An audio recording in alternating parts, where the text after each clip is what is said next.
Assalamualaikum warahmatullahi wabarakatuh. Perkenalkan, nama saya Maulida Ayu Pangesti, NIM 212101.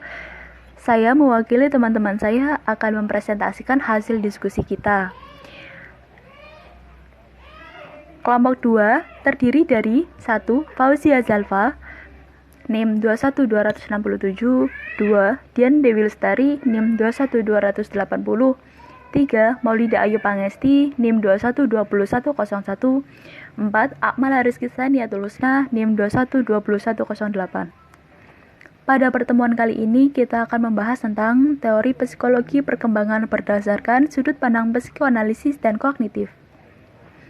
Perkembangan. Pengertian perkembangan. Perkembangan adalah bertambahnya struktur dan fungsi tubuh yang lebih kompleks dalam kemampuan gerak kasar, gerak halus, bicara, dan bahasa, serta sosialisasi dan kemandirian. Perkembangan bersifat kualitatif yang pengukurannya lebih sulit daripada pengukuran pertumbuhan. Teori perkembangan. Teori perkembangan dibagi menjadi dua, yaitu 1. Teori psikoanalisis dan yang kedua, teori kognitif. Teori psikoanalisis. Menurut Sigmund Freud mengemukakan bahwa kehidupan jiwa memiliki 3 tingkat. Yang pertama, sadar, prasadar, dan tak sadar.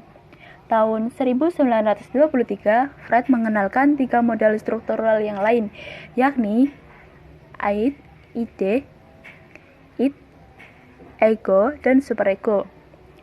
Struktur baru ini tidak mengganti struktur lama, tetapi melengkapi atau menyempurnakan gambaran mental terutama dalam fungsi dan tujuannya. Teori Freud disebut juga teori psikoseksual.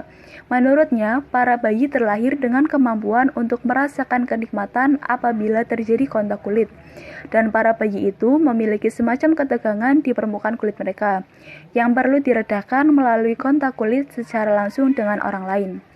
Menurut Freud juga, kemunculan setiap tahapan psikoseksual dan sebagian bentuk perilaku yang terjadi di setiap tahapan dikendalikan oleh faktor-faktor genetik atau kematangan, sedangkan isi tahapan-tahapan tersebut berbeda-beda tergantung pada kultur tempat terjadinya perkembangan. Teori kognitif. Kognitivisme terkait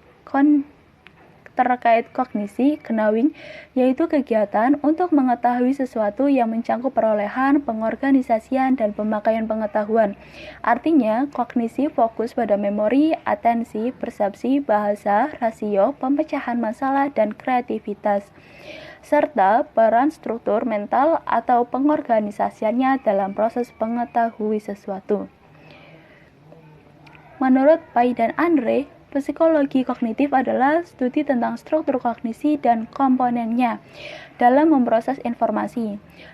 Dan menurut Zuhl, konsep kognitif sangatlah berpengaruh pada pembelajaran yang berupa pemberian kesadaran yang tinggi pada pendidik betapa pentingnya pengaruh pengetahuan awal pada siswa dan strategi penguatan memori mereka terhadap pembelajaran mereka saat ini. Tokoh-tokoh teori kognitif. Yang pertama, teori perkembangan Piaget dan teori Jerome Bruner dikemukakan oleh Jean Piaget. 2. Teori belajar bermakna dikemukakan oleh Aus Hubel.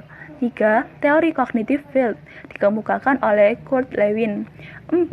Teori konstruktivisme sosial dikemukakan oleh Lev Vygotsky.